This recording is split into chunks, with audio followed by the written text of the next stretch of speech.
तो ठीक है, आज की इस क्लास में हमें जो है फर्दर काम करना है।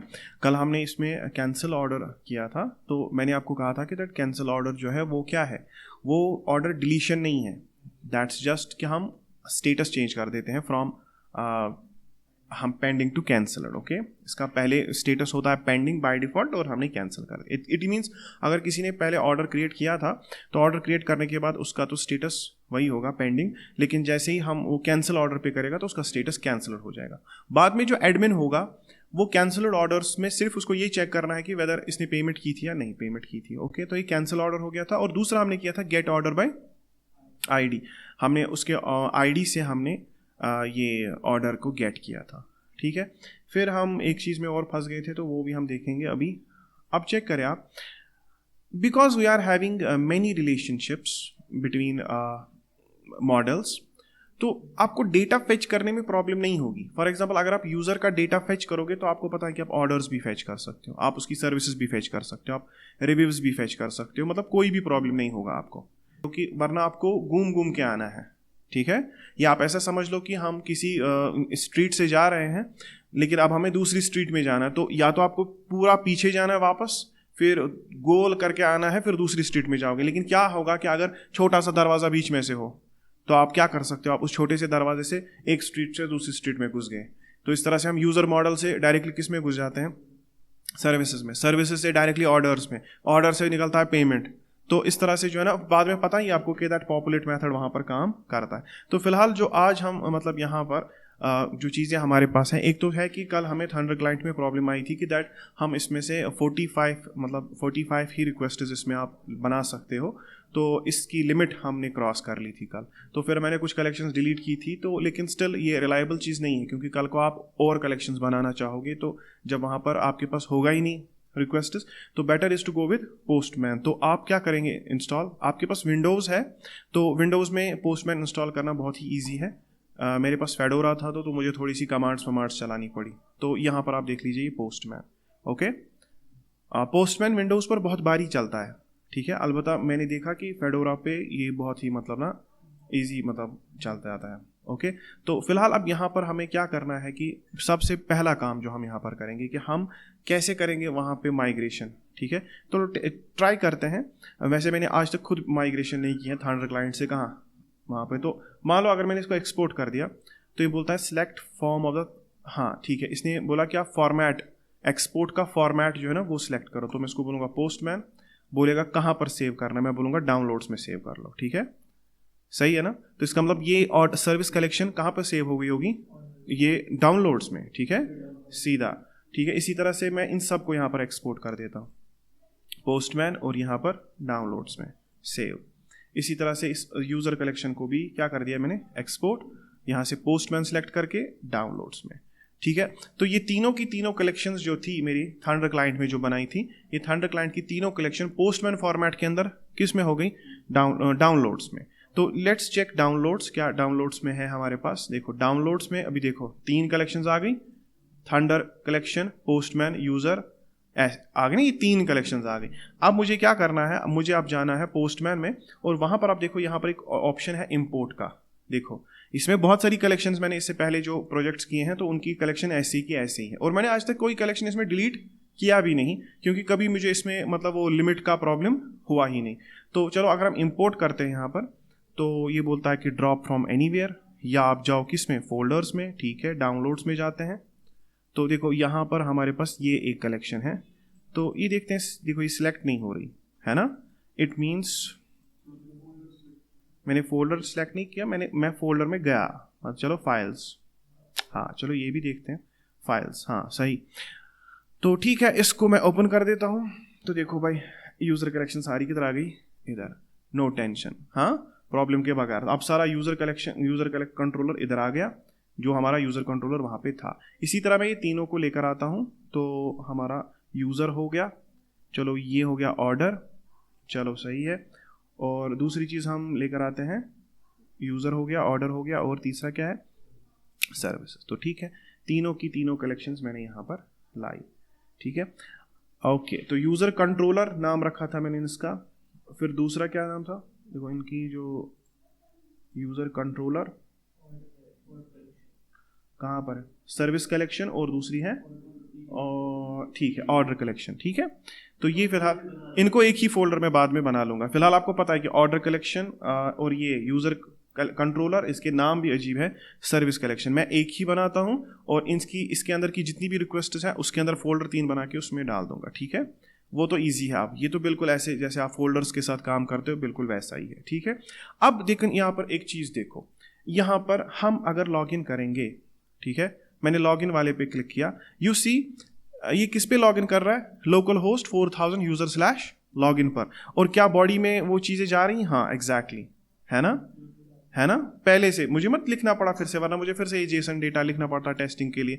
अब चेक करो, इसकी एक खासियत ये है कि that we are having this cookies jar, क्या बोलते हैं इसको, कुकीज जार। जब भी आप यहाँ पर इस लॉगिन के ऊपर रिक्वेस्ट सेंड करोगे, आपको पता है कि दैट एक कुकी जनरेट होने वाली है, तो वो इस कुकी जार में सेव हो जाएगी। ओके, सेंड करते हैं, देखो हमने रिक्वेस्ट सेंड की तो क्या बोलता है, logged in successfully, and hopefully यहाँ पर एक कुकीज भी आ गई होगी। ठीक है, नहीं है कोई बात नहीं, चेक कर लो, देखो यहाँ पर कुकीज़ है ना, यहाँ पर, तो यहाँ पर है कुकीज़। ठीक है, देखो ये जो ये कुकीज़ यहाँ पर आ गई, तो मोस्ट प्रोबेबली मुझे लगता है कि हाँ ये इसमें भी आ गई। देखो we are having local host 1 cookie, okay, local host पर 1 कुकी है, तो चेक करो आप, टोकन है उसके अंदर। ओके, थोड़ा सा डिफरेंटली है, मतलब थोड़ा सा मतलब फॉर्मेट यूआई में चेंज होगा, वो आप 2-3 दिनों में उसके साथ काम कर जाओगे। और इसमें रिजल्ट, वहाँ पर रिजल्ट इस साइड से दिखता था, यहाँ पर रिजल्ट नीचे वाली साइड से दिखता है। तो लॉग्ड इन सक्सेसफुली आपको मैसेज आया। अब देखो ये जो कुकी आपके पास यहाँ पर है ना, मैंने जितने भी पिछले वाले प्रोजेक्ट्स स्टूडेंट्स को पढ़ाए हैं, उसमें जब भी हम एक कुकी जनरेट करते थे, बाद में जब हम एक रिक्वेस्ट करते थे ना, ठीक है, तो हमें वो कुकी जो है ना वो डायरेक्टली चली जाती थी किसमें, हेडर्स में, from the postman. Thunder client में हम परसों वो नहीं कर पाए थे, आपको याद होगा, थंडर क्लाइंट में हम मैंने वो चेंज किया था फिर वहाँ पर इज ऑथेंटिकेटेड में जाके। ठीक है, आप यहाँ पर कोई भी रिक्वेस्ट करो तो उसके साथ हेडर्स में कुकी चली जाएगी। आप देखो यहाँ पर हेडर्स में क्या है, यहाँ पर 10 हेडर्स इसके साथ जा रहे हैं, और उसी हेडर्स में एक है सेट कुकी, और सेट कुकी में भी टोकन है। इसका मतलब मैं कोई भी रिक्वेस्ट करूंगा ना, तो उस रिक्वेस्ट के साथ कुकी तो जाएगा ही जाएगा, क्योंकि जब आप लोकल होस्ट 4000 पे लॉग इन किए हो ना, तो वहाँ पर टोकन जनरेट हुआ था कुकीज़ के अंदर। ठीक है, इसका मतलब मैं कोई भी कंट्रोलर में जाऊँ तो मुझे अब मैन्युअली वो टोकन देने की ज़रूरत नहीं है, इधर भी नहीं। हाँ, तो इसीलिए जो पोस्टमैन है ना वो थोड़ा सा थंडर क्लाइंट से हाँ एडवांस्ड है।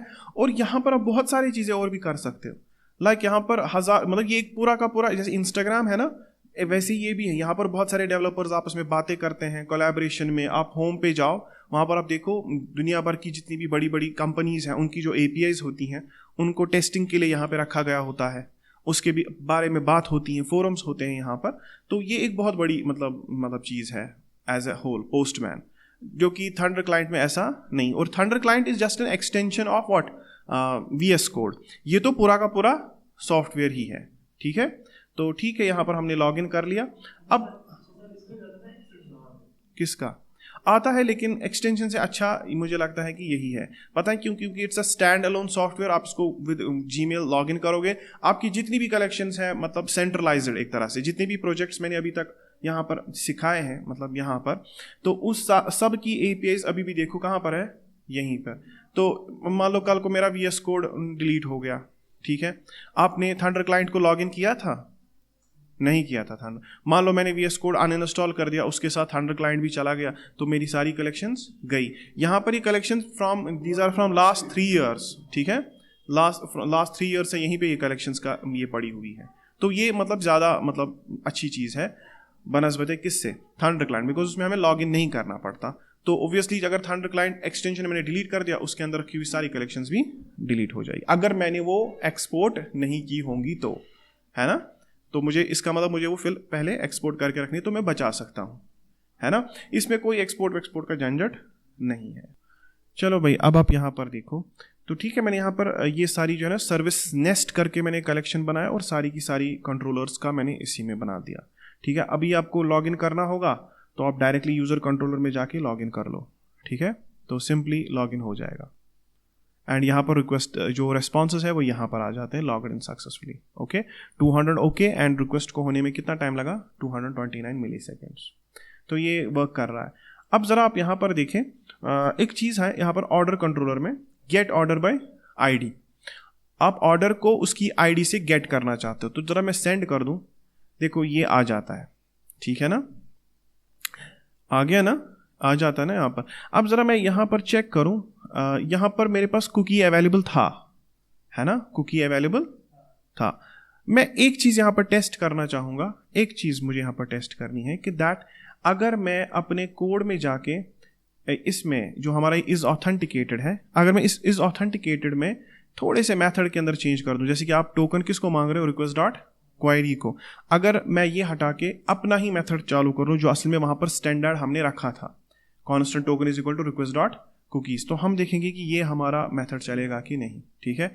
तो मैंने इस ऑथेंटिकेटेड के अंदर क्या कर दिया, हाँ, तो मैं इसको बोलता हूँ कि तुम जो है ना टोकन कहाँ से लाओगे, तुम टोकन कुकीज़ से लाओगे, तो मैं टोकन कुकीज़ से लाऊंगा, तो अब मुझे यहाँ पर टोकन भेजने की ज़रूरत नहीं है।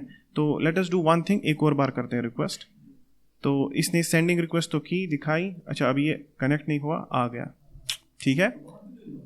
थंडर क्लाइंट में ये है ही नहीं, ओके। ब्राउज़र में भी चले, ब्राउज़र में तो यही मेथड है, क्योंकि ब्राउज़र में तो हम एक्सियोस इंस्टेंस का यूज़ कर रहे हैं ना। ब्राउज़र में हम एक्सियोस इंस्टेंस के अंदर क्या कर रहे हैं, विद क्रेडेंशियल्स ट्रू, वो तो हमेशा टोकन किसके में भेजेगा, कुकीज़ के हेडर्स में ही भेजेगा ना, वो टोकन कुकीज़ के अंदर है और कुकीज़ हेडर्स में आएगा हमेशा। तो अब हमें ये बार बार token token token token send करने की ज़रूरत नहीं है। I can just remove this field. मुझे बस गेट यूज़र बाय आईडी के करने के टाइम पे क्या भेजना है, सिर्फ ऑर्डर आईडी। तो मुझे अब इस चीज़ की ज़रूरत नहीं है। पता है ये मैंने क्यों किया था, ये असल में हमने इसी वजह से किया था, बिकॉज थंडर क्लाइंट में वो कुकीज़ जो आ रही थी तिमास्त पत योर रिक्वेस्टस में वापस गसान, तो रिक्वेस्टस नहीं जा रही थी वापस में, है ना। तो थंडर क्लाइंट के पास हो सकता है कि एबिलिटी ही ना हो, या मे बी उनके अपग्रेडेड वर्जन में हो। अब सिंपली हमें इसमें जब हम इसमें टेस्ट करेंगे ना, किसमें, ये जो हमारा पोस्टमैन है, we don't have to send token in a query, because tokens कहाँ से जा रहे हैं, वो कुकीज़ से जा रहे हैं, ठीक है। वो कुकीज़ है, तो कुकीज़ जब होगी, जब तक कुकी है तब तक मान लो ये जाएगा। अभी देखो टेस्ट करते हैं, अगर हम कुकी जार में जाके इस कुकी को डिलीट कर दें, अभी मैंने कुकी क्या कर दी, क्लियर ऑल कुकीज़, सारी कुकीज़ डिलीट कर दी, ठीक है। अब अगर मैं सेंड करूं, क्या होगा, नो टोकन डिटेक्टेड फॉरबिडन। इसका मतलब अब मैं इसको वापस कुकी कैसे लाऊंगा, डायरेक्टली फिर से क्या करो, लॉग इन कर लो, सेंड कर लो, लॉग इन हो जाएगा, कुकी फिर से आ जाएगी, आप फिर से कर सकते हो गेट ऑर्डर बाय आईडी, सही है ना। तो ये अब सही है, क्योंकि मुझे वो टोकन सेंड करने की ज़रूरत नहीं है। पता है मेरा मसला क्या है, मैं टोकन क्यों नहीं क्वेरी में सेंड करना चाहता हूँ, क्योंकि उससे यूआरएल बहुत बड़े हो जाते हैं, है ना, उससे यूआरएल्स बड़े हो जाते हैं, समझ में नहीं आता हम किसको रिक्वेस्ट कर रहे हैं। तो एक्चुअली में ज़्यादा से ज़्यादा मैं चाहता हूँ कि ऑर्डर आईडी या यूज़र आईडी या सर्विस आईडी, ये चीज़ें यूआरएल में हो, जैसे यहाँ पर छोटी छोटी चीज़ें, है ना। मैं नहीं चाहता कि वो पूरा का पूरा टोकन ही हम यूआरएल में सेंड करें। यूआरएल ज़्यादा बड़ा नहीं होना चाहिए, ठीक है, अच्छा नहीं लगता उतना बड़ा यूआरएल होना, ठीक है। तो सही है, ये आप समझ गए। हाँ, तो इसके बाद अब हम आते हैं अपने कोड की तरफ। तो अब हमें आज क्या करना है, अभी देखो ऑर्डर कंट्रोलर के अंदर आपने क्रिएट ऑर्डर किया, कैंसिल ऑर्डर किया, गेट ऑर्डर बाय आईडी भी है, तो ये सारी चीज़ें चल भी रही हैं, और आपने देखा कि ऑर्डर भी कैंसिल हो गया। मुझे एक बात बताओ, ये ऑर्डर जब आप कैंसिल करते हो तो कौन इसको कैंसिल करता है? हाँ, यहाँ पर भी आप इस चीज़ को चेक करोगे कि ये जो हम ऑर्डर जिसने ऑर्डर क्रिएट किया था, ये वही मतलब करना चाहिए कैंसिल, ठीक है, कैंसिल भी वही करना चाहिए, वरना किसी का ऑर्डर कोई और कैंसिल कर देगा। तो इसकी भी वैलिडेशन लगानी पड़ेगी हमें हम जब यहाँ पर ऑर्डर को कैंसिल करते हैं, जब ऑर्डर का स्टेटस हम कैंसिल करते हैं, ठीक है, ये सिर्फ वही यूज़र करना चाहिए जिसका ये ऑर्डर होगा। तो मान लो अगर मैं फिर से जाऊँ कहाँ पे, पोस्टमैन में, तो आप चेक करो gate user bye ID, sorry gate order by ID, ये ऑर्डर का स्टेटस पहले से दिखा रहा है कैंसिल्ड, दिखा रहा ना, ये पहले से क्या दिखा रहा है, कैंसिल। इट मीन्स ये ऑर्डर कैंसिल हो चुका है। लेकिन ये किया किसने था, देखो इसका कस्टमर जो था वो था C0BAA, है ना। इसका मतलब बाज़ाबिता ऑर्डर डॉट कस्टमर में एक आईडी थी। तो आपको क्या करना है, आपको हमेशा याद रखना है कि दैट कैंसिल करने वाला भी यही होना चाहिए, ठीक है। तो ये वैलिडेशंस भी आप किस में लगाओगे, ये वैलिडेशंस भी आप कैंसिल ऑर्डर के टाइम पे लगाओगे। तो इसका मतलब हमें क्या करना है, हमें एक यूज़र आईडी जो है ना, यूज़र आईडी लानी पड़ेगी कहाँ से, रिक्वेस्ट डॉट आईडी से, हाँ, request request dot user ID, ठीक है ना, रिक्वेस्ट डॉट यूज़र आईडी। और फिर हमें उस यूज़र को ढूंढना भी पड़ेगा, है ना, तो हम उस यूज़र को ढूंढेंगे भी, ओके। और वो आपको यूज़र जो है वो मिल जाएगा। ज़रा नासिर मुझे बताओ, इसकी जो डॉट फाइंड बाय आईडी है, इसकी टाइम कॉम्प्लेक्सिटी कितनी है? कितनी?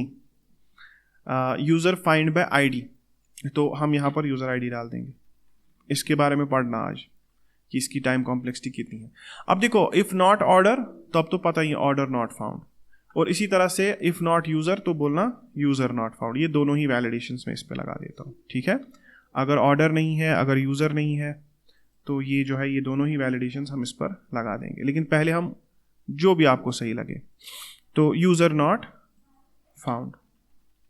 अब इसके बाद देखो, अब मेरे पास यूज़र है ना, अभी यूज़र मॉडल में चेक करते हैं, सॉरी मेरे पास यूज़र का डेटा आ गया, तो मुझे यहाँ पर एक चीज़ चाहिए कि दैट ये वाली यूज़र आईडी है ना, ये ऑर्डर के इसमें होनी चाहिए, जो हमारा क्या नाम था उसका, ऑर्डर के कस्टमर के अंदर, क्योंकि ऑर्डर डॉट कस्टमर कौन है, ऑर्डर के अंदर कस्टमर कौन है, वो तो खुद यही है ना, यूज़र ही है ना, तो ऑर्डर के कस्टमर में यही यूज़र आईडी होनी चाहिए। तो मैं क्या लिखूंगा, मैं इसको लिखूंगा कि जो ऑर्डर डॉट कस्टमर है, चलो अपडेट ऑर्डर हो गया, लेकिन अपडेट ऑर्डर आपको सिर्फ तब करना है, पहले आपको देखना है कि क्या ये मैच हो रहा है कि नहीं। तो आपने देखना है कांस्टेंट यूज़र जो है, जो ओनर जो है, मतलब ओनर ऑफ ऑर्डर, ठीक है। चलो हम ऐसे लिखेंगे, ओनर ऑफ ऑर्डर। वो कैसे पता चलेगा आपको, ओनर ऑफ ऑर्डर, ठीक है। वो हम इस पे भी हम लगाएंगे कि हम इसको बोलेंगे कि देखो, अगर ऑर्डर के कस्टमर के अंदर जो आईडी है, आपको पता है कि ऑर्डर के कस्टमर के अंदर आईडी ही होता है, ठीक है, हमें उसको यूज़र आईडी के साथ मैच करना है। लेकिन ऑर्डर डॉट कस्टमर, ठीक है, डॉट उसमें अब आईडी है ना, उसमें आपको पता है उसमें आईडी है, उसको किस में कन्वर्ट करना है, पहले उसको टू स्ट्रिंग में कन्वर्ट करना है, क्योंकि वो उस डिफरेंट फॉर्मेट में होगी। तो उसको टू स्ट्रिंग में कन्वर्ट करके आपने किसके साथ कंपेयर करना है, इस यूज़र आईडी के साथ, ठीक है। तो अगर ये ट्रू आया, सुनो पहले, अगर ये ट्रू आया तो ही तुम अपडेट ऑर्डर करना, तभी तुम इसको ऑर्डर को क्या बताना कि ये कैंसिल हो चुका है, क्योंकि इधर it will return order dot customer dot ID dot string. आप देखो मैंने कहाँ से लाया इसको, ऑर्डर के अंदर कस्टमर है, कस्टमर के अंदर आईडी है, उसको तुम स्ट्रिंग में कन्वर्ट करके यूजर आईडी के साथ कंपेयर करना। फिर उसके बाद तुम जो है, अगर इफ ओनर ऑफ ऑर्डर है, अगर ये ट्रू है, ठीक है, तो भी तुम जो है ना ये कांस्टेंट अपडेट ऑर्डर ये सब चीज़ें करना, ठीक है। वरना आप कुछ और ही इसको कर दो, एल्स में आप कुछ और लिखना, ठीक है, ओके। एल्स में आप क्या लिखना, एल्स में आप कुछ और लिखना, लाइक ये आप नहीं कर सकते, ओके। आप इसको लिखना ऑर्डर अपडेशन या ऑर्डर अपडेशन अनसक्सेसफुल, ठीक है,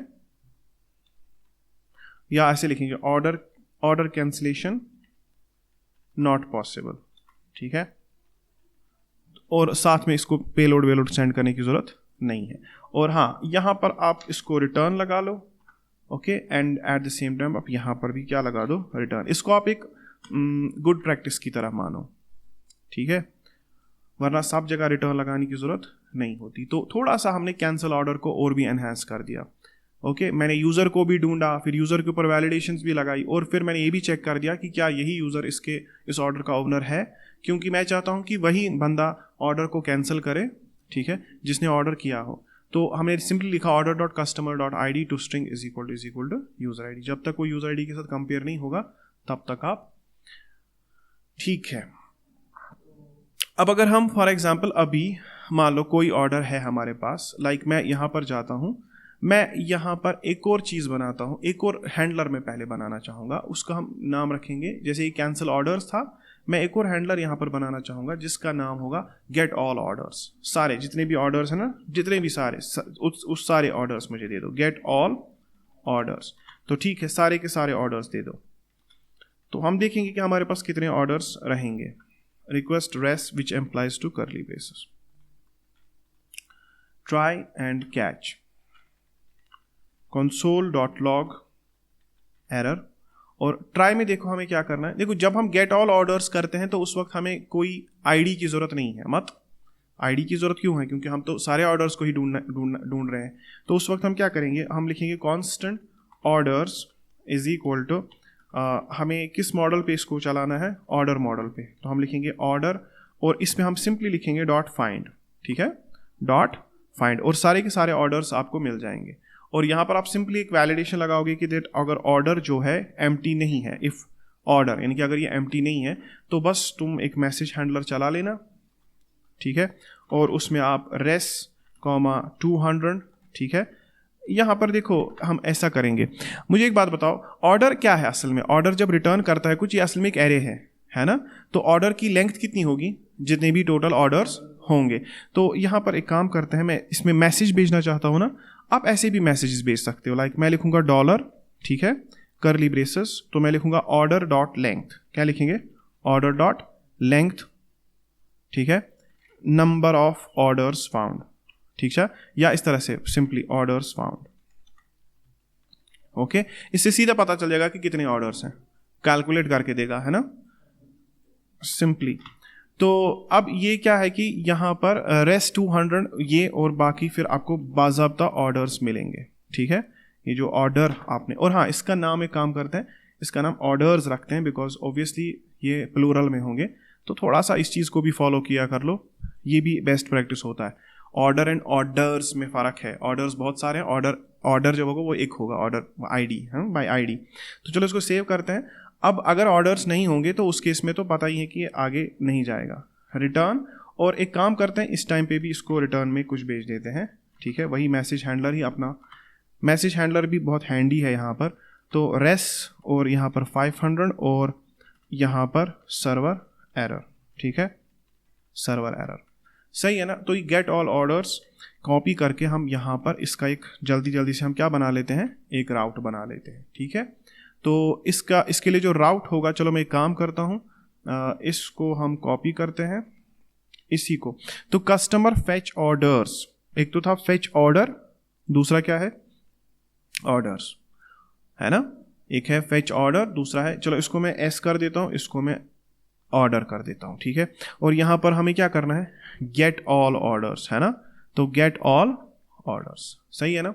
तो बन गया हमारे पास राउट्स, एक और राउट बन गया, ठीक है। मुझे अब एक बात बताओ, अगर हम अभी पोस्टमैन में जाएं, अभी यहाँ पर हम कर रहे थे गेट ऑर्डर बाय आईडी। तो गेट ऑर्डर बाय आईडी के टाइम पे मुझे यहाँ पर एक ऑर्डर आईडी सेंड करनी पड़ती थी, है ना। तो देखो मैं इसको यहीं पे करता हूँ डुप्लीकेट, ठीक है, मैंने इसको डुप्लीकेट कर दिया, मैं इसको सेव कर रहा हूँ। मैंने गेट ऑर्डर बाय आईडी को ही यहीं पे डुप्लीकेट निकाल दिया, और इसमें मुझे कोई ऑर्डर आईडी सेंड करने की ज़रूरत नहीं है। और मुझे रिक्वेस्ट करनी किस पे, ऑर्डर्स पे, है ना, कस्टमर फेच ऑर्डर्स। तो जब हम सेंड कर देंगे तो ये बोलता है ऑर्डर नॉट फाउंड। इसकी रीज़न हम देखते हैं, क्योंकि शायद हमने कुछ सेव ना किया हो। ऑर्डर्स, हाँ देखो यहाँ पर गलती है, ऑर्डर्स में हमें उल्टा करना पड़ेगा, हमें गेट ऑल ऑर्डर्स यहाँ पे करना है, ठीक है, सही है, गेट ऑल ऑर्डर्स। और इसको हमें क्या करना है, गेट ऑर्डर बाय आईडी, सही है ना। अब ये थोड़ा मैं ऑर्गेनाइज करके रखता हूँ ना ऐसे, ठीक है। अभी चेक करो, सेंड करते हैं फिर से। तो अब इसने सारे के सारे ऑर्डर्स मुझे दे दिए। अब ये बोलता है 3 ऑर्डर्स फाउंड, कितने, 3, क्योंकि ऑर्डर डॉट लेंथ भी कैलकुलेट हो गई। तो यहाँ पर अभी 3 ऑर्डर्स है, उसमें से अगर आप चेक करोगे, we are having first order that is EA9, ठीक है, EA9, सेकंड है 306D, और दूसरा है फिर C0BF। इसमें से एक ऑर्डर का ये वाला ऑर्डर है, ये कैंसल्ड है, ठीक है, ये कैंसल्ड है। चलो ज़रा ये वाला ऑर्डर है, इसका जो है, इसका कस्टमर भी 16C7F है ना। आप देखो इस ऑर्डर का, ये किसने बनाया था, ये ऑर्डर 16C7F। मोस्ट प्रोबेबली जिस वक्त ये ऑर्डर उसने बनाया था ना, उस वक्त वो भी कस्टमर था, है ना, क्योंकि 16C7F पता है आपको, वो 16C7F है इरफान यूसुफ, है ना। तो अगर मैं इस ऑर्डर को यहाँ पर कॉपी करूँ, ठीक है, मैंने इस ऑर्डर को यहाँ पर कॉपी किया, ये order ID, sorry this order ID, this one, ये ऑर्डर आईडी मैंने कॉपी की, और मैं इसको कैंसिल करने की कोशिश करूँगा। देखते हैं, हम इस ऑर्डर को कैंसिल करने की कोशिश करते हैं। तो मैं आ गया किस में, कैंसल ऑर्डर में। अब कैंसल ऑर्डर में क्या मुझे टोकन सेंड करने की ज़रूरत है? नहीं है, क्योंकि हम ये काम हमने निकाल दिया। चलो अब अगर हम इसी को दे यहाँ पर, इसको पेस्ट करता हूँ, अगर मैं इसको कैंसिल करने की कोशिश करूँ ये कैंसिल नहीं होगा। पता है रीज़न क्या है? बिकॉज अभी लॉगिन पता है कौन है? लॉगिन अभी है कस्टमर 33। ओके, तो ये देखो अभी हम सेंड कर रहे हैं इस रिक्वेस्ट को, देखेंगे क्या होगा। ठीक है, ये सेंड रिक्वेस्ट हो रहा है, बोलता है order cancellation not possible. Order cancellation not possible, पता है क्यों? क्योंकि अभी लॉग्ड इन है कस्टमर एंड वो किसका ऑर्डर कैंसिल करने की कोशिश कर रहा है? वो दूसरे का ऑर्डर कैंसिल करने की कोशिश कर, तो ये नहीं होगा। तो इस तरह से ये भी हमने चेक कर लिया, इसको आप समझो अच्छे से। ये ऑर्डर जो है ना, दिस वन 306D, ये देखो ये किसका है? ये जो 306D है ना, ये किस कस्टमर का है? 16C7F का है ये, 16C7F। जबकि अभी लॉग्ड इन कौन है? लॉग्ड इन चूंकि C0BAA है ना, आप चेक कर सकते हो लॉग्ड इन कौन है। अभी लॉग्ड इन, अभी जब आप लॉगिन पर गए थे, जब आपने लॉगिन पर गए थे, अभी लॉगिन किसको कराया आपने? कस्टमर 33 को। हाँ आओ ठीक है, ऑर्डर कैंसिल का आप देख लो। कैंसिल, देखो कैंसिल ऑर्डर का क्या कोड है? कैंसिल ऑर्डर में आपने ये वैलिडेशन लगाई थी ना कि order of owner of order, ठीक है, क्योंकि वहां पर आईडी मैच होगी। तो ये इनकी आईडी मैच नहीं हो रही, क्योंकि वो यूजर आईडी जो है ना, यूजर आईडी कहाँ से आ रही है? वो टोकन से आ रही है, और वहां पर कस्टमर 33 अभी लॉग्ड इन है ना, कस्टमर 33 इज लॉग्ड इन। और यहाँ पर जो ऑर्डर की कस्टमर आईडी को आप यूजर आईडी के साथ मैच करो, तो जब वो मैच नहीं होंगी तो उसी वक्त आएगा हमारा ऑर्डर कैंसिलेशन नॉट पॉसिबल। इसका मतलब ये किसी और का ऑर्डर है। ठीक है, ओके। आप चाहो तो लिख भी सकते हो समवन एल्सेस ऑर्डर, वैसे ये लिखने की जरूरत नहीं है, हम इतना जेनेरिक, मतलब हम जेनेरिक एरर्स ही देते हैं, तो कस्टम पूरा भी नहीं पता चलना चाहिए उनको कि क्या हो रहा है। ठीक है, तो ठीक है, अगर मैं इसको फिर से सेंड कर दूं नहीं होगा, तो this order cancellation is not possible. बताओ मुझे ये ऑर्डर कैंसिलेशन कब पॉसिबल है? जब लॉगिन कौन करेगा? हाँ, तो ठीक है, अगर मैं यहाँ पर किसको लॉगिन कराऊं, अभी 36 था ना वो, तो अगर हम पर लिखे हम इरफान, इतना ही था, इरफान यूसुफ 36 यही था, चलो सेंड कर देते हैं। देखो बोलता है user not found, I think ये नहीं होगा यूजर। एक काम करते हैं, हमारे पास अभी जो है, अभी देखो कितना हम आगे जाके इसमें और प्रेशर बढ़ेगा, तो दैट्स वाई मैंने ये मोंगोडीबी क्या है ना पहले से ही लगा के रखा। हमें यहीं से पता चलेगा ना कि हमारे पास कौन यूजर है। रोबो के अंदर इसको भी ओपन ही करके रखा करो, ठीक है, इसको भी आप क्या रखा करो, ओपन ही। तो दैट्स इरफान यूसुफ 36 है ना, यही तो लिखा था, हाँ एन में भूल गया हूँ। ठीक है, इरफान यूसुफ 36@gmail.com। देखो सेंड किया, क्या बोलता है? Logged in successfully. आपको पता है कुकी जार के अंदर टोकन चेंज हो गया होगा। अब अगर मैं इसको, इस ऑर्डर को कैंसिल करूं, इस ऑर्डर आईडी को मैं कैंसिल करूं, तो ये होगा। पता है क्यों? क्योंकि ये ऑर्डर असल में इरफान यूसुफ का था। तो अगर मैं इसको सेंड कर दूं अभी, तो बोलता है ऑर्डर कैंसिल्ड। तो अगर अब आप सारे ऑर्डर्स, ये जितने भी ऑर्डर्स आपके पास है सेंड कर दो, तो देखो इसका भी स्टेटस क्या होगा? कैंसिल्ड। और ये ऑर्डर जो ये वाला पहला वाला ऑर्डर है, इसको भी कैंसिल कौन कर सकता है? इसको भी कैंसिल यही बंदा कर सकता है। तो ठीक है, मैंने सारे ऑर्डर्स को कैंसिल करना है, तो ठीक है, इस ऑर्डर को भी कैंसिल करो। यहाँ पर क्या चेंज करोगे? यहाँ पर यही आईडी दोगे और सेंड करके आपने इसको भी ऑर्डर को कैंसिल कर दिया। अभी जब आप इसको मान लो फिर से सेंड करते हो, तो सारे के सारे ऑर्डर्स की स्टेटस क्या होगी? कैंसिल्ड। तो सारे ऑर्डर्स कैंसिल हो गए, लेकिन सिर्फ वही बंदा कैंसिल कर सकता है जिसने क्रिएट किया हो, क्योंकि पहले दो ऑर्डर्स जो थे ना वो किसने क्रिएट किए थे? 16C7F ने। किसने? 16C7F ने। तो 16C7F ने ही उनको कैंसिल भी कर दिया बाय, हमने उसी को लॉग इन कराया। ओके, और इससे एक चीज हो जाता है कि दैट हम यहाँ पर भी पोस्टमैन के अंदर भी लॉग इन जब करते हैं ना, तो कुकी जार हमें हेल्प करता है कि दैट कौन अभी लॉग्ड इन है और कौन लॉग्ड इन नहीं है, क्योंकि इसमें जो टोकन सेव होता है ना वो किसका होता है? वो यूजर का ही होता है। ओके, तो अभी हमारा लॉग्ड इन बंदा कौन है? हाँ, इरफान यूसुफ। मान लो अगर मैं एक यहाँ पर एक सर्विस क्रिएट करूं, क्या मैं सर्विस क्रिएट कर सकता हूं? मान लो अगर हम एक सर्विस क्रिएट कर सकते हैं, मतलब सर्विस क्रिएट करना चाहता हूं मैं, क्या एक सर्विस क्रिएट कर सकते हैं? एग्जैक्टली। देखो मुझे लेकिन टोकन सेंड करने की जरूरत नहीं है, बॉडी में पहले से ही डेटा है। तो अगर मैं इसको सेंड कर दूं, क्या एक सर्विस क्रिएट होगी? हाँ होगी, क्योंकि ये जो इरफान यूसुफ 33 है, वो 36, वो क्या है?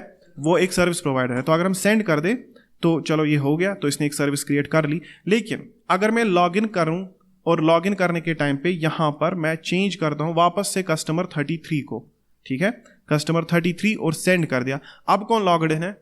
अब कस्टमर 33 है। क्या अब भी आप एक सर्विस क्रिएट कर सकते हो? नहीं, ठीक है। ये सारी टेस्टिंग जो है ना लास्ट में होनी चाहिए। And there is a thing called as unit testing. क्या बोलते हैं उसको? Unit testing. वो भी बहुत ज़रूरी होती हैं। आपको लगभग पूरी रिएक्ट ऐप को, पूरी एक्सप्रेस ऐप को यूनिट टेस्टिंग करनी होती है। जो प्रोग्राम यूनिट टेस्टिंग में मतलब निकल जाए वही आगे प्रोडक्शन के लिए क्या होता है, ज़रूर, मतलब वही प्रोडक्शन में जा सकता है। वरना अगर यूनिट टेस्टिंग अभी नहीं हुई है तो कोई भी कंपनी आगे जाकर उन प्रोडक्ट्स को आगे बेचती नहीं है। तो ये बहुत अच्छी चीज़ है, ये बहुत अच्छा टूल है यहाँ पर पोस्टमैन, ठीक है। यहाँ पर आप पूरा जब सारी कलेक्शंस कंप्लीट हो जाएंगी, बाद में आपको यहाँ पर रिग्रेस टेस्टिंग करनी है, ठीक है। वो टेस्ट रिपोर्ट भी हमें आगे सेंड करनी पड़ती है। किनको? जो भी जिसका भी ये प्रोजेक्ट होगा, जो भी कंपनी जिसने हमें हायर किया होगा एक तरह से, उनको ये रिपोर्ट भेजनी पड़ती है कि दैट मैंने सारे टेस्ट्स क्या कर दिए एंड सारे टेस्ट्स क्या है, ओके हैं। तो उसके बाद कोई दूसरा बंदा मेरे टेस्ट्स को क्रॉस टेस्ट करेगा, देन उसके बाद ये प्रोडक्शन में जाएगा, ठीक है। अब हमारा एक और हैंडलर आज बन गया, कैंसिल ऑर्डर भी हो गया, गेट ऑर्डर बाय आईडी भी हो गया, ठीक है। और यहाँ पर हमारा गेट ऑल ऑर्डर्स भी हो गया। तो सारे के सारे ऑर्डर्स हम यहाँ पर, अब देखो यहीं पर आप चेंजेस कर सकते हो। लाइक फाइंड में मैंने पहले ही कहा था कि आप यहाँ पर क्लॉज डाल सकते हो, ठीक है। आप यहाँ पर क्लॉज डाल सकते हो। क्या क्लॉज? मतलब जैसे कि आप इसको बोलोगे जहाँ पर हम, मतलब ऐसे आपने ऐसे डाल दिया, मैं इसको बोलूँगा कि जहाँ पर ऑर्डर कैंसल्ड होगा, यानी कि अगर आपको सिर्फ कैंसल्ड ऑर्डर का लिस्ट चाहिए, यानी कि आपको सारे ऑर्डर्स चाहिए लेकिन कौन से वाले? जो सिर्फ कैंसल्ड होंगे, तो आप यहाँ पर लिखोगे कि जहाँ पर ऑर्डर स्टेटस कैंसल्ड होगा, ठीक है। वो आप सिंपली लिखोगे। देखो हम किस इसी में जाओ आप ऑर्डर मॉडल के अंदर, ऑर्डर स्टेटस है ना, तो देखो मैं इसको ऐसे कॉपी करके यहाँ पर ऐसे भी लिख सकता हूँ कि जहाँ पर ऑर्डर स्टेटस क्या होगा, कैंसल्ड, तो वो 3 आएंगे क्योंकि सारे के सारे कैंसल्ड है।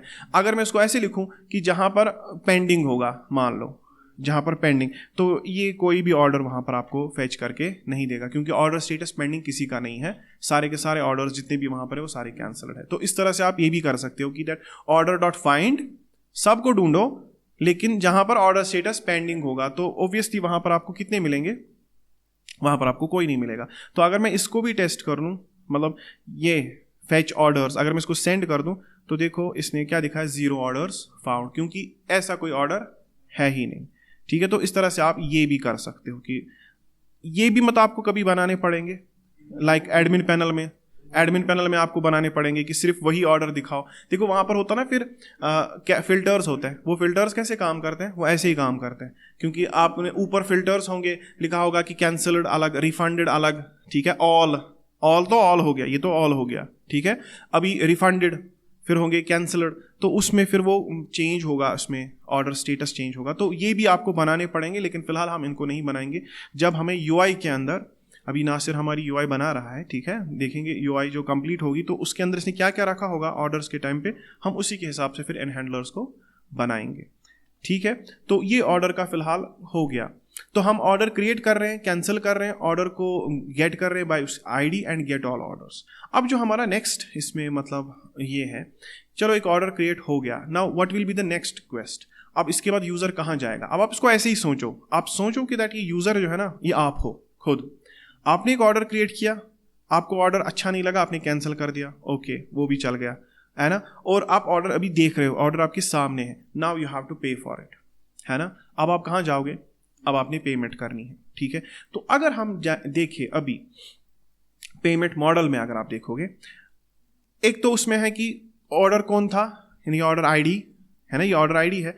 दूसरा इसका अमाउंट कितना है, वो तो वही होगा जो ऑर्डर अमाउंट है, वही पेमेंट अमाउंट भी होगा। हो सकता है उसमें चेंजेस हो, वो पेमेंट थोड़ी कम करे, बाद में बोलेगा कि आधी में बाद में दूंगा, क्योंकि ये सर्विसेज टाइप है, ये मत कोई हम चीज़ खरीद रहे हैं ई कॉमर्स से, उसकी तो पेमेंट फुल में होती है। लेकिन जो हम ये बनाते हैं, जो हमने सर्विस बेस्ड एक ऐप बनाई है, इसमें हो सकता है कि दैट आधा वो पहले दे, आधा वो बाद में दे, तो इसीलिए पेमेंट अमाउंट जो है यहाँ पर डिफरेंट हो सकता है ऑर्डर अमाउंट से। और पेमेंट का स्टेटस कंप्लीट हो गया, पेंडिंग है कि रिफंडेड है, ओके। और पेयर कौन है और रिसीवर कौन है? देखो पेयर तो कौन होगा, जिसने पेमेंट की होगी वो होगा जिसने ऑर्डर क्रिएट किया होगा, क्योंकि ऑर्डर क्रिएटर जो है ना, ऑर्डर जिसने क्रिएट किया होगा वही मतलब पेयर होगा, वही तो पेमेंट भी करेगा ना। और रिसीवर में कौन जाएगा? रिसीवर में कौन जाएगा? रिसीवर में जाएगा सर्विस प्रोवाइडर जिसकी सर्विस थी।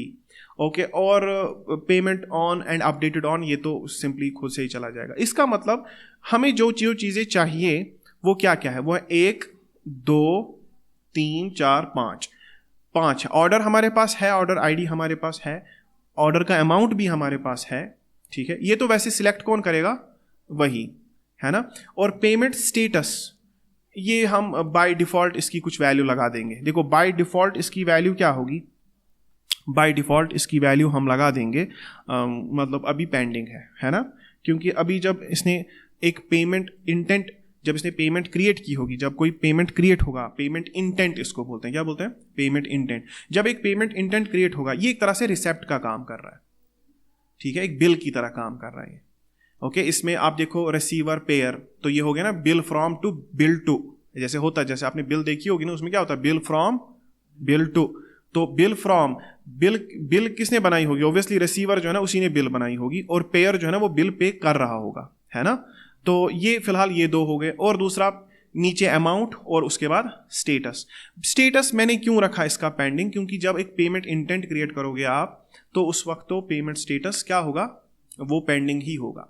अब मसला है कि दैट इट मीन्स हमें कोई ये चाहिए, क्या बोलते हैं इसको, क्या बोलते हैं इसको, हमें कोई सर्विस प्रोवाइडर चाहिए जो पेमेंट्स, जो हमारी, जिसके साथ हमें, इसको हम बोलते हैं पेमेंट गेटवे। हाँ, हमें एक पेमेंट गेटवे इसके साथ इंटीग्रेट करना होगा, ठीक है। अब देखो पेमेंट गेटवे हम कैसे इंटीग्रेट करें?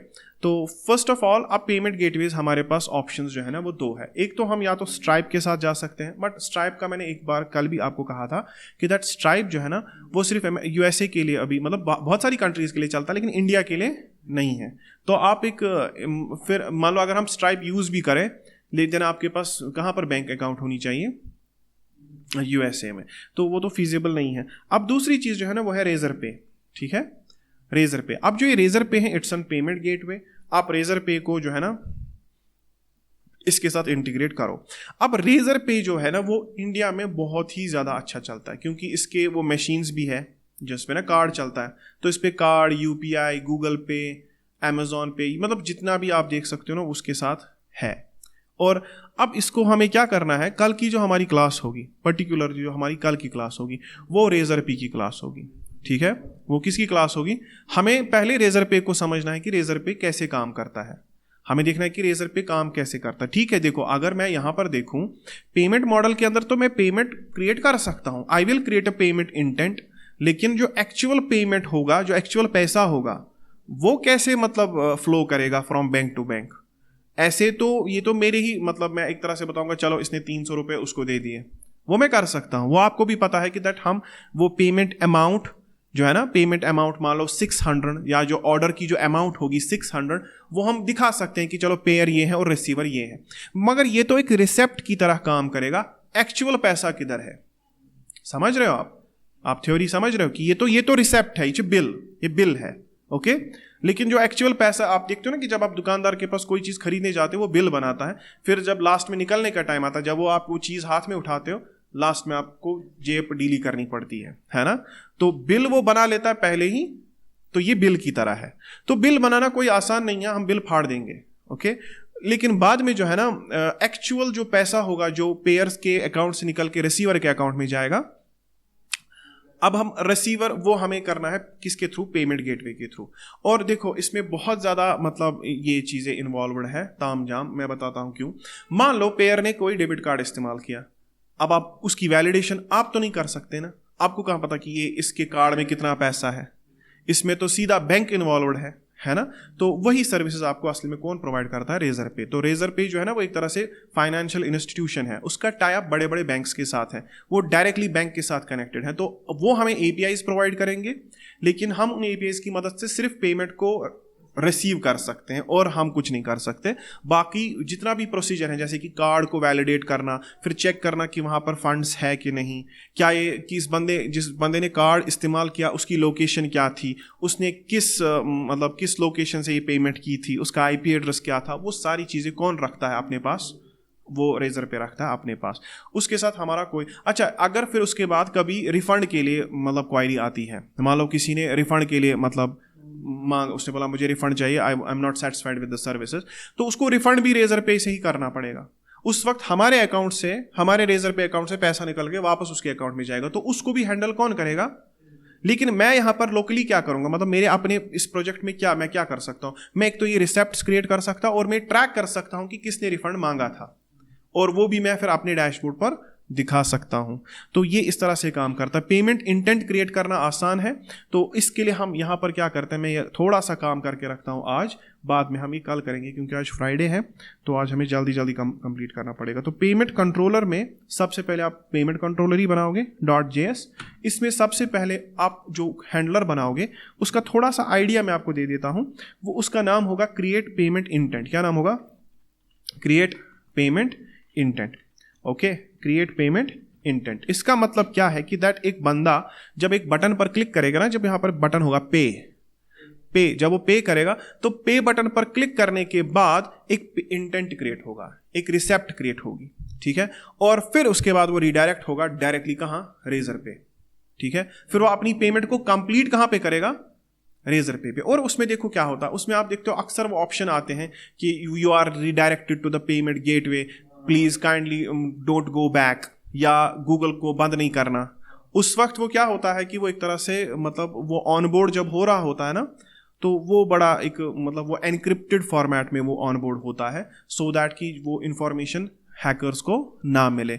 तो इसीलिए वो वहां पर वो जो पेमेंट इंटेंट क्रिएट होने के बाद आप डायरेक्टली ऑनबोर्ड हो जाते हो ना उनकी ऐप पर, वो थोड़ा सा एक क्रूशियल टाइम होता है वहां पर। इसीलिए वहां पर बोलता है कि दैट बैक आप क्लिक मत करो। तो हमने फिलहाल के इंटेंट क्रिएट करना है, इसमें भी वही चीजें होंगी, रिक्वेस्ट और रेस्पॉन्स। ओके, और फिर यहां पर आप अपना ट्राई कैच ब्लॉक बनाओगे। यहां पर तो हमें सिर्फ एक रिसेप्ट क्रिएट करनी है, ठीक है। हमारा काम है रिसेप्ट क्रिएट करना और उसको किधर फेंकना? उधर मतलब रेजर पे।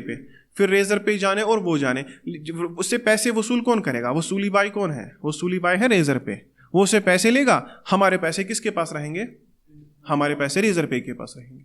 फिर हम रेजर पे के साथ अपने बैंक अकाउंट को इंटीग्रेट करके उनसे पैसा ले लेंगे महीने के बाद, ठीक है। हमें टेंशन नहीं है, सारा पैसा किधर जमा होगा? रेजर पे में।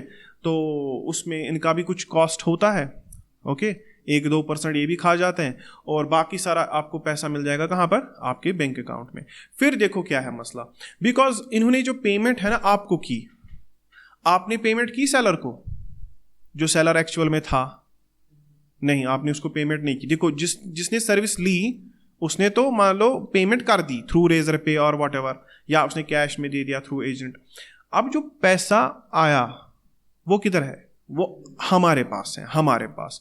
तो इट मीन्स मुझे फिर बाद में सेलर्स को पैसा देना है। इट मीन्स मुझे भी एक तरह से फिर वो आगे वो पैसा पहुंचाना है किनको? उन सेलर्स को जो मेरे साथ जुड़े हुए हैं, ठीक है। वो मैं कैसे करूंगा?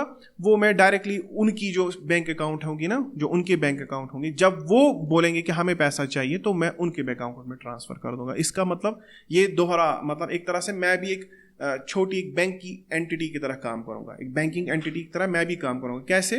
क्योंकि सारा पैसा मेरे पास है, वो 1-1.5 महीने के लिए तो किसके पास रहेगा? मेरे पास। फिर जो आगे सेलर है वो बोलेगा ना कि दैट मुझे पैसा चाहिए, मैंने चलो दिन में चलो उसने 10 सर्विसेज बेची है ना, उसने 10 सर्विसेज बेची और 10 सर्विसेज का उसके पास हो गया 6,000 रुपये, ठीक है, उसका 6,000। तो उसका 6,000 रुपया किसके पास है? मेरे पास। तो मुझे वो 6,000 रुपये उसको पहुंचाने हैं ऑन रिक्वेस्ट, नॉट कि 600 रुपये जमा हो गए और मैंने आगे ट्रांसफर कर दिए, नहीं, ऑन रिक्वेस्ट। उसका हम एक वॉलेट बनाएंगे, वो पैसे उसके उसी वॉलेट में होंगे, और जब भी उसको चाहिए होंगे तो हम उसको बोलेंगे ले जा। या हम एक काम करेंगे, एक ऐप बना सकते हैं, फिर वो भी उसको एज अ मतलब उसी वॉलेट से खर्च करेगा, जैसे हमारे पास गूगल पे का वॉलेट होता है। तो ये इसमें मतलब इसका फ्यूचर हो सकता है, मतलब ऐसे बना सकते हैं कि मतलब कोई सेलर है वो हमारे साथ जुड़ा हुआ है, कोई इलेक्ट्रिशियन है, कोई प्लम्बर है, उसने मान लो महीने में बहुत जगह पे काम किया और उसने 20-30 हज़ार रुपये कमाए इस ऐप से। वो पैसा हम अगर उसको दे दें एक ही बार में तो फायदा हमें नहीं होगा, हमें खुद का भी फायदा देखना है। हमने वो पैसे एक तरह से कुछ टाइम के लिए अपने पास रखने हैं, ओके। और धीरे धीरे धीरे धीरे करके जब वो ऑन डिमांड, चलो उसके 30,000 है हमारे पास, वो बोलता है मुझे 10,000 चाहिए, तो हम 10,000 उसके अकाउंट में ट्रांसफर कर देंगे। 20 किसके पास रहेंगे? हमारे पास।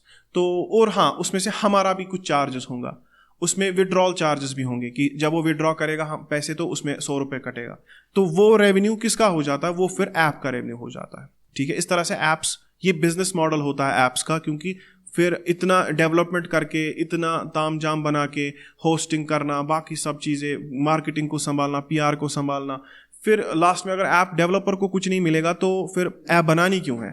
ठीक है ना। तो फिलहाल हम पेमेंट इंटेंट क्रिएट करेंगे।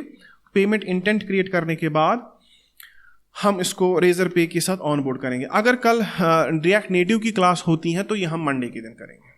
ठीक है, अगर हाँ मे बी जल्दी मत हो जाए या कुछ और भी उसमें मत ऑप्शंस है तो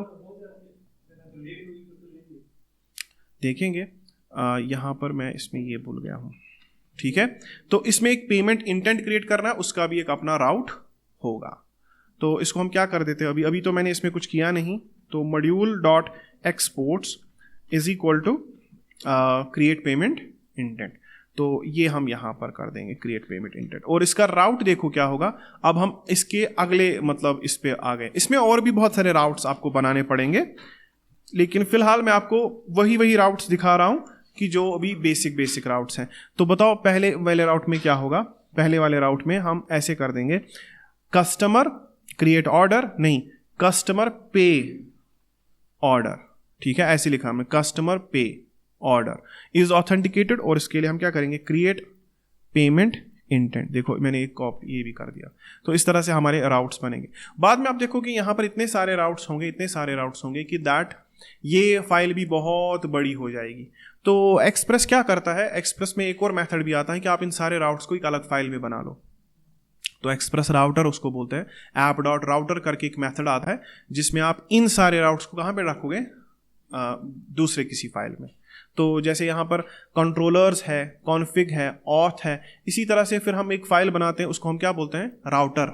ठीक है, तो वो राउट्स हम फिर वहीं पे रखते हैं। लेकिन वो उसी केस में फीजिबल होगा, उसी केस में अच्छा होगा जहाँ पर राउट्स बहुत सारे होंगे, जहाँ पर मतलब हो सकता है मे बी 100, 150, 200 राउट्स हो। ओके, तो वह वहीं पे फीजिबल है। और हाँ चलो ठीक है, आज की क्लास यहाँ पर बंद करते हैं, मिलते हैं कल।